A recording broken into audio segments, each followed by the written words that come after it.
funny about love. My God! Background! Funny About Love. That's the title. The first scene happens here at a Fifth Avenue bookstore, and funny about New York. So many films are shot here, New Yorkers really don't notice. Most New Yorkers, this is the first made-in-Manhattan movie for one of the film's stars, and she always noticed. When I was first starting out, I would ride my bike to acting class, and I'd see all these movie companies shooting, and I would kind of ride by really slowly, hoping maybe someone would need an actress who rode a bike in Manhattan. I don't know. I was dreaming. Christine Lottie meets her co-star Gene Wilder in this scene. He's autographing his new book. She's catering the party, and she doesn't ride in on a bike.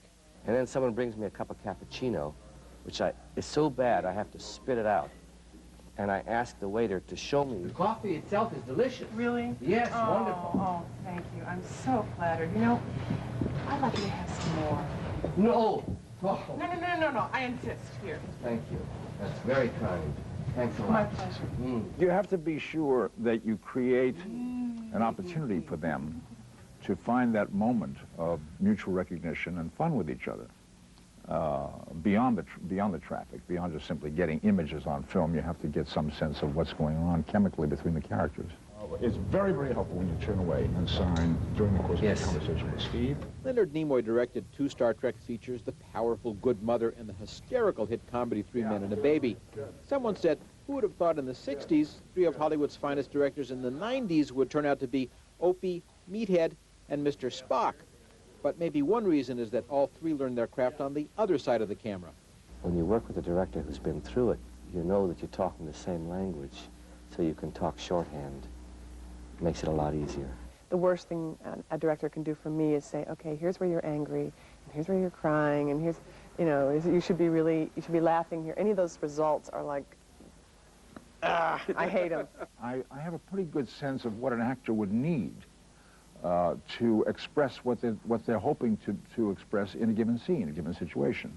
And if they're having trouble doing it, I probably can understand why and can find some way to help them.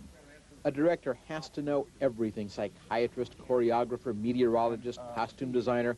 When he shot Star Trek IV, unquestionably the best of the series, Nimoy had to become an ecologist, an anthropologist, an ichthyologist, and even a rocket scientist. And when he shot 3 Men and a Baby, Mr. Spock became Dr. Spock. But for all the planning, all the preparation, sometimes what works best is just plain luck. Tom Selleck was to lift up the baby, and on cue, suddenly there would be this fluid dripping off of, running down the baby's leg and dripping off in view of the camera. And we had, now I'm giving away a secret here, but there's a point to it. We had Tom's arm rigged with a tube that you couldn't see. Whoa. And it was, so if the camera were there, the tube ran down the inside of his arm and ended up on his hand, and he held the baby in such a way that on cue, if they pumped the fluid through, properly colored, through that tube, it would seem to run down the backside of the baby and drip off the baby's leg.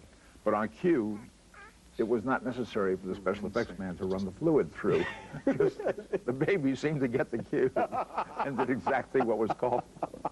So that's the way it happened. All right, and right now it is 50 minutes after 7, and Good Morning America continues after...